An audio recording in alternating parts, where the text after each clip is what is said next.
হয়তো সারাদিন সমস্ত কিছু ঠিকঠাক করে করো, কিন্তু যেই সন্ধে হতে থাকে তোমার গন্ডগোলগুলো শুরু হয়ে যায়। আর এর ফলে রাত্রিবেলা ওজন কমা, ভুঁড়ি কমার জায়গায় আরো বেশি ভুঁড়ি হয়ে যায়, তলপেটে প্রচুর চর্বি জমে যায়, আর শরীরটা কিরকম ব্লটেড হয়ে থাকে। কারণ এই বিকেলের সময়টাই তোমার শরীরটা ফ্যাট স্টোর করবে নাকি সেটা বার্ন করবে সেটা ঠিক করে। তাই তুমি যদি একটা সঠিক বিকেলের রুটিন ফলো করো, দেখবে তোমার তলপেটের চর্বিটা কত সহজে কমে যাচ্ছে। আসলে তুমি সারাদিন যখন কাজ করো, খাওয়া দাওয়া করো বা এক্সারসাইজ করো, তোমার চর্বিটা তখন কমে না। তুমি যখন ঘুমিয়ে থাকো তখন তোমার চর্বি কমে, তখন তোমার হরমোনগুলোও কাজ করে। এই কারণে বিকেলের রুটিনটা ভীষণ জরুরি। আজকের ভিডিও থেকে জানতে পারবে কত সহজ আর ছোট ছোট কিছু পরিবর্তন করলেই এই বিকেলের রুটিনটা তোমার শরীরের জন্য একটা ফ্যাট বার্নিং মেশিন তৈরি হবে। তাই পুরো ভিডিওটা মন দিয়ে দেখো। Welcome to good life with Sukanya.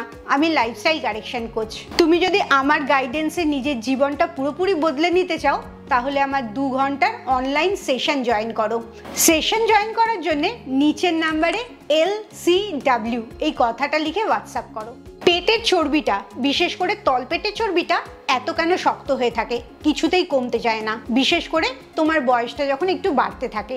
The journal of clinical এন্ডোক্রিনোলজিতে একটা স্টাডি হয়েছিল 2020-তে। সেখানে দেখা গেছে বয়স বাড়তে থাকলে তোমার ইস্ট্রোজেন হরমোনটা কমতে থাকে, আর এই কারণে কর্টিসল হরমোনটা, যেটা বিশেষ করে তোমার পেটে চর্বি জমায়, সেটা বাড়তে থাকে। আর এই হরমোনের গন্ডগোলের সাথে সাথে তোমার ঘুমের গন্ডগোল থাকে। তুমি অনেক রাত্রি করে ডিনার করো, আবার সারাদিনের স্ট্রেসটা নিয়ে রাত্রিবেলা হয়তো একটু স্ট্রেস ইটিং বেশি হয়ে যায়।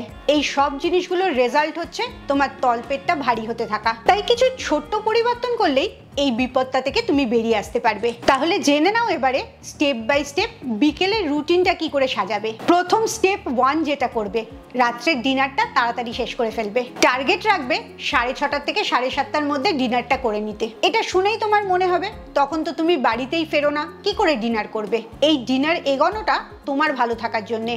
তাই তোমাকেই প্ল্যান করতে হবে বাড়িতে না ফিরলেও কি করে হেলদি ডিনারটা তুমি 6:30 থেকে 7:30-র মধ্যে শেষ করতে পারবে। আর এই ডিনারটা কি থাকবে সেটাও খুব জরুরি। এর মধ্যে প্রচুর পরিমাণে ভেজিটেবলস আর প্রোটিন রাখবে। কার্বোহাইড্রেটের মাত্রাটা যতটা কম রাখতে পারবে ততই ভালো। তুমি গ্রিলড ফিশ, কাবাব বা নিরামিষে হলে টোফু খেতে পারো, তার সাথে বেশ কিছুটা সবজি নেবে। কিংবা তুমি পালং আর পনিরও খেতে পারো। তুমি হয়তো পালং পনির খেতে খুবই ভালোবাসো, কিন্তু গন্ডগোলটা করে ফেলো তার সাথে 2-3টে রুটি খেয়ে নাও।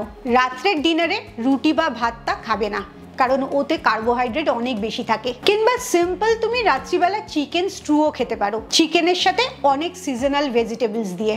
এই যে বললাম তাড়াতাড়ি ডিনার করতে হবে আর কার্বোহাইড্রেট অ্যাভয়েড করবে, তার কারণ হচ্ছে তুমি যদি দেরিতে ডিনার করো তোমার খাবারটা ঠিক করে হজম হবে না, আর কার্বোহাইড্রেট বেশি থাকলে তোমার রক্তের মধ্যে ইনসুলিন স্পাইক হবে। এই দুটোর কারণেই তোমার পেটের চর্বিটা অনেক বেড়ে যাবে। 2022-এ একটা স্টাডি হয়েছিল সেন্ট্রাল মেটাবলিজমে, যেখানে দেখা গেছে 7টার আগে যারা রাত্রিবেলার খাবারটা খেয়ে নেয় তাদের 30% অবধি বেশি ফ্যাট বার্নিং হয় সারা রাতে। এমনকি একই ক্যালোরির খাবার খেলেও তাড়াতাড়ি খাওয়ার জন্য ফ্যাট বার্নিংটা বেশি হয়। এবারে আসি 2 নম্বর স্টেপে। রাত্রে খাওয়ার পরেই ঘুমাতে চলে যাবে না বা শুয়ে বসে রেস্ট নেবে না, টিভি দেখবে না। খাওয়ার পরে অন্তত 10 মিনিট মুভমেন্টসের মধ্যে থাকবে। বেস্ট হচ্ছে তোমার বাড়ির সামনে রাস্তায় কিংবা ছাদে 10 মিনিট হেঁটে নিলে, কিংবা যোগার কিছু পোজ করতে পারো, যেমন cat cow pose, child pose বা ফরওয়ার্ড ফোল্ড। 5 মিনিটের জন্য এক্সারসাইজ করলেও হবে। এই হাঁটাটা বা এক্সারসাইজটা করার জন্য তোমার মেটাবলিজমটা খুব ভালো হবে আর সুগার স্পাইকটা হবে না, হজমটাও খুব ভালো থাকবে। আর খাওয়ার পরে এই এক্সারসাইজটার জন্য তোমার প্যারাসিম্প্যাথেটিক নার্ভাস সিস্টেমটাও অ্যাক্টিভেট হয়ে যাবে, যেটার জন্য তোমার ঘুমের মধ্যে চর্বি গলাটা অনেক ইজি হয়ে যাবে। তাই ভুঁড়ি কমানোর জন্য, তলপেটের চর্বি কমানোর জন্য রাত্রের খাওয়ার পরে 10 মিনিট হাঁটাটা বা এক্সারসাইজ করাটা মাস্ট। এর জন্য তোমাকে কোনো জিমে যেতে হবে না। এবারে আসি 3 নম্বর স্টেপে, লিভার ডিটক্স হার্বাল টি। তুমি 6:30 থেকে 7:30-র মধ্যে ডিনার করে নিচ্ছ, আর এই হার্বাল টিটা খাবে 8টা থেকে 8:30-র মধ্যে। এটা বানাবার জন্য 1 কাপ গরম জল নেবে, 1 চা চামচ মৌরি নেবে, হাফ চা চামচ হলুদ গুঁড়ো বা কাঁচা হলুদ থেতো করে নেবে, 1 চিমটে গোলমরিচ নেবে আর কয়েকটা তুলসী পাতা নেবে। এই সব জিনিসগুলোকে ভালো করে ফুটিয়ে নিয়ে চায়ের মতো ছেঁকে খাবে। এটা তোমার লিভারকে ডিটক্স করতে সাহায্য করে, ইস্ট্রোজেনটাকে ব্যালেন্স করে আর তোমার লোয়ার বেলি ফ্যাটটাকেও কম করে। ফটোথেরাপিক রিসার্চ জার্নালে এটা কনফার্ম করেছে মৌরি আর হলুদ এই দুটো মিশিয়ে যদি তুমি রাত্রিবেলা খাও তাহলে ফ্যাট অক্সিডেশনটা অনেক বেড়ে যায়, যার জন্য তোমার ভিসারাল ফ্যাটটা কমে। ভিসারাল ফ্যাট মানে তোমার পেটের চারপাশে যে চর্বিগুলো আছে, যেটার জন্য তোমার অনেক বেশি ইনসুলিন স্পাইক হয় এবং অসুস্থতা হয়। এবারে 4 নম্বর স্টেপ, ডিজিটাল সানসেট। সূর্য যেরকম অস্ত যায় সেরকম আমরা যে ডিজিটাল মিডিয়ায় এখন থাকি সেটাকেও বন্ধ করতে হবে। রাত্রি 9টার মধ্যে চেষ্টা করবে ডিজিটাল ডিটক্স স্টার্ট করে দিতে। তারপরে আর কোনো মোবাইল, টিভি, ল্যাপটপ কোনো জিনিস ব্যবহার করবে না। তুমি যত রাত্রি অবধি মোবাইল দেখবে তত বেশি তোমার তলপেটে চর্বি বাড়বে, কারণ স্ক্রিন থেকে যে নীল আলোটা বেরায় সেটা তোমার মেলাটোনিনকে ব্লক করে, যেটা তোমার ঘুমের হরমোন, আর কর্টিসল হরমোনটাকে বাড়িয়ে দেয়, যেটা স্ট্রেস হরমোন। তাহলে সিচুয়েশনটা ভাবো একবার, তোমার ঘুমটা আসছে না, স্ট্রেসটা বেড়ে যাচ্ছে। এই দুটোর কম্বিনেশনে তোমার পেটের চর্বিটা অনেক বেশি জড়ো হবে। এই হরমোন গন্ডগোল করা, লাইফস্টাইল গন্ডগোল করার সাথে খাবারের সম্পর্ক নাও থাকতে পারে। তাই শুধু খাবার কম করলেই হবে না, সঠিক সময় খেতে হবে, সঠিক পরিমাণে খেতে হবে আর লাইফস্টাইলটাকে ঠিক করতে হবে। 9টার পরে যখন তুমি মোবাইল বন্ধ করে দেবে তখন তুমি কি করবে? এটা একটা লাইফস্টাইল কারেকশনের বড় পার্ট। 5 মিনিট তুমি জার্নালিং করবে, নিজের ভাবনা চিন্তাগুলো খাতায় লিখবে।